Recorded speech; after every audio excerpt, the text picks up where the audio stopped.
तो चलिए, मोदी जी ने रील बनाकर बच्चों को, कोट अनकोट, हम उन्हें बच्चे नहीं कहते, हम उन्हें जेनजी कहते हैं, जेनजी लड़कियों को माफ कर दिया।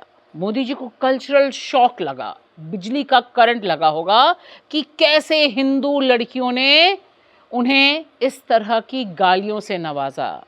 लेकिन अब आगे वो क्या करने जा रहे हैं? हालांकि उनकी इस माफीनामे पर बहुत दिलचस्प रील वॉर चल रही है इस समय, लेकिन सबसे बड़ा सवाल है कि मोदी जी को यह कल्चरल शॉक इसलिए लगा, सिर्फ इसलिए क्योंकि गाली देने वाली लड़कियां थीं, और वे भगवा लड़कियां नहीं थीं, रिधिमा शर्मा जैसी लड़कियां नहीं थीं जो खुलेआम महात्मा गांधी को अनगिनत गालियां देती रहती हैं और मोदी जी के बगल में बैठी रहती हैं, नड्डा जी के बगल में सुशोभित होती रहती हैं।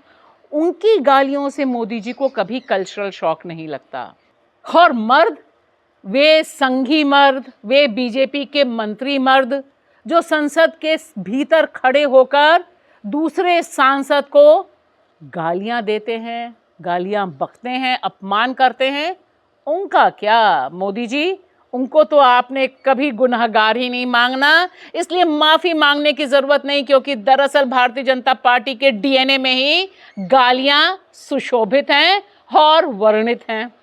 अपने से 4-5 गुना कम उम्र की लड़कियों को पब्लिकली जान से मारने की धमकी देना, रेप थ्रेट्स देना, और इस सब प्रेशर में उससे कैमरे पे माफी मंगवा करके बहुत शूरवीर महसूस हो रहा होगा आप लोगों को।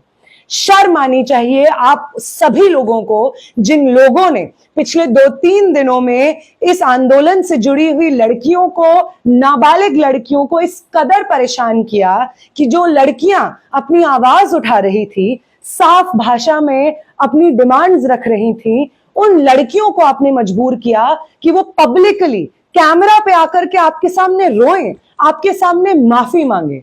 कभी माफ नहीं करेगा इस देश का नौजवान और इस देश के छात्र आपको लगता होगा कि आपका वो अहंकार जिसे छात्रों ने धर्मेंद्र प्रधान का इस्तीफा लेकर के तोड़ दिया था, वो अहंकार वापस जिंदा हो गया है एक 15 साल की लड़की से माफी मंगवा करके। लेकिन ये आपकी सबसे बड़ी भूल होगी। इस वीडियो पे, जिस पे आज आपको गुमान हो रहा है, ये वीडियो आपको आगे आने वाले सालों में हर दिन परेशान करेगी। ये वीडियो आपके इस्तीफे का, आपकी सत्ता से बेदखली का कारण बनेगी, वादा करते हैं हम आपसे। नमस्कार दोस्तों, मैं आपकी दोस्त भाषा, आप देख रहे हैं बेबाक भाषा पे दो टूक कार्यक्रम। इस दो टूक सवाल के साथ कि मोदी जी ने विक्टिमहुड कार्ड खेल लिया, काफी गंभीर बन गए, काफी गमगीन शब्दों में उन्होंने बयान की अपनी व्यथा, बताया कितनी गालियां, कल्चरल शॉक। लेकिन देखिए, यह वह प्रधानमंत्री हैं जो सोनिया गांधी पर वार करते हुए कितने अश्लील शब्दों का इस्तेमाल करते रहे। कान से सुनिए, यह सोनिया गांधी के बारे में इसी शख्स ने कहा था जो अब टेसवे बहाते बहाते रील बना रहा है। ये रुपये कौन कौन विधवा थी जो लेती थी? ये कांग्रेस की कौन सी विधवा थी जिसके खाते में रुपया जाता था? और सिर्फ इतना ही नहीं, 50 करोड़ की गर्लफ्रेंड, जुमला किसने दिया? इन्होंने ही दिया।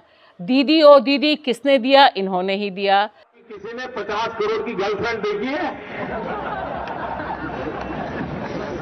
50 करोड़ की गर्लफ्रेंड ये गरीब देश में। सिर्फ इतना ही नहीं, इनकी सबसे फेवरेट और इनके लिए बैटिंग करने वाली जो सांसद हैं, द ग्रेट कंगना रनौत, उन्होंने इन बच्चियों के बारे में कितनी घिनौनी गंदी बातें कही।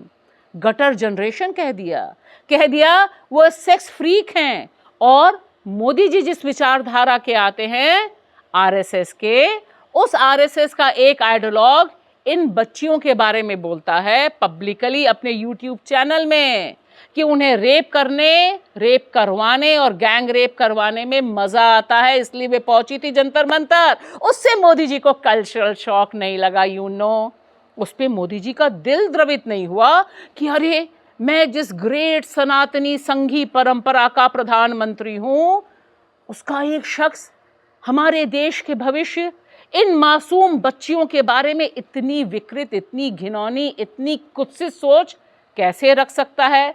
तब मोदी जी उसे सबक सिखाने के लिए रील बनाने नहीं आए। क्यों मोदी जी? वे आप ही की लाइन के भगवा है इसलिए। और ध्यान दीजिए मोदी जी की शब्दावली, जो भी स्क्रिप्ट लिख रहा है ना मोदी जी की, वो बेचारा जेनजी लिंगो तो बिल्कुल समझ नहीं रहा, उनकी शब्दावली उसको समझ नहीं आती है। जिस तरह से वो बच्चियां कह रहे हैं, पहली बात ये युवा हैं, और जिस 15 साल की बच्ची को मोदी जी आपकी ब्रिगेड ने माफ़ी मंगवाई है, रुलाया है, पब्लिक में जलील किया है, उसका बदला भी जेनजी बखूबी ले रहा है, क्योंकि उसे इस मेंटल ट्रॉमा तक पहुंचाने के लिए सिर्फ योगी सरकार की पुलिस ही नहीं, बाकी पूरा बीजेपी का आईटी सेल और हिंदू रक्षा दल जैसे नफरती टट्टू मौजूद थे। लिहाजा ये जो लैंग्वेज है आपकी, यह लैंग्वेज ही जेनजी को बड़ी प्रॉब्लमेटिक लग रही है। हाय फ्रेंड्स, आज तो मन करता है बस आपसे ही बातें करूं। मैं आज बात करना चाहता हूं कि बचपन में गलतियां होती हैं और बचपन में गलतियों से सुधरने का अवसर भी होता है, और यही तो बचपना है। और इसलिए मैं समाज के अंदर जो आक्रोश है उसको भली भांति समझ सकता हूं। एक कल्चरल शॉक है कि हमारी बेटियां इस प्रकार की भाषा कैसे बोल सकती हैं, लेकिन समय है इन बच्चों को गले लगा करके राह दिखाने का। और इस समय तो आपको लोग सीख देने पर उतर आए हैं Modi ji. Social media flood हो गया है। एक जरूरी बात जो ध्यान से समझनी चाहिए, हालांकि संघी और मनुवादी सोच को ये समझ नहीं आएगी। आपको कल्चरल शॉक तब लगता है जब लड़कियां गाली देती हैं, लेकिन जब लड़के देते हैं तब।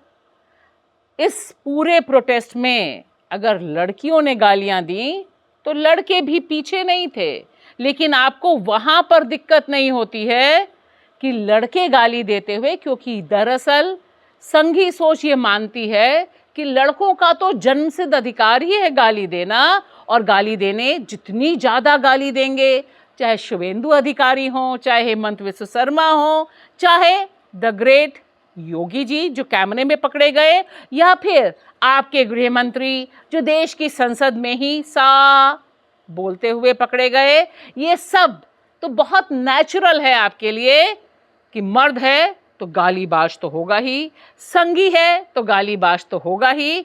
लेकिन हिंदू लड़की का आपको अपशब्द कहना आपके लिए कल्चरल शॉक नहीं, दरअसल पॉलिटिकल शॉक है। इन्होंने मेरा वीडियो मेरे परमिशन के बिना यूज किया with this caption and my DMs are flooded with people asking me if I am okay. I am not. मैं हूँ वो जेनजी छात्रा जिसके साथ ऐसा हुआ है। I'm so sorry, I can't take this seriously. So here's a reaction video. Point number 1, your caption game is very weak. तुम्हारा ChatGPT तुम्हें अच्छे responses नहीं दे रहा है guys. What is बाबर की विरासत? हम कोई भी relate नहीं कर पा रहे. Make it more relatable. Point number 2, divide and rule in 2026. तुम उन जेनजी को डिवाइड करना चाहते हो जिनके यूनिटी ने पार्लियामेंट को जेनजी टर्म सिखा दी. Logic is not logicking. Point number 3, extracurriculars and academics can coexist and I am a living proof of it. मुझे 10th में 93% मिले थे, मुझे 12th में भी 93% मिले थे, और मैंने पूरे टाइम डांस और कंटेंट बनाया. And this is how my living room looks by the day. इसमें सिर्फ डांस के अवार्ड नहीं है, इसमें एकेडमिक फेलिसिटेशंस, योगा, कराटे, सब कुछ है. तो जो तुम दूसरी कैटेगरी बना रहे हो ना गाइज, दोनों कैटेगरीज को एग्जिस्ट कर सकती है. Being a professional dancer, I so want to explain you this, but थोड़ा डीप हो जाएगा तो तुम ये समझो. Point number 4, dancing on streets is celebratory. मैंने जितने भी लोगों को जीत के आते हुए देखा है, सब लोग सड़कों पे नाचे तो है ही. तो I don't know how is it not clocking. Point number 5, brown girl trauma. Being a brown girl, trauma की तैयारी हमें पेरेंट्स ने ही कराई है, तो तुम ट्रॉमा दे नहीं पा रहे हो. Try harder. आई नो मैंने बहुत मस्ती कर ली है and this is a serious issue, so I just want to say last thing to these guys. वास्तव ना होइया.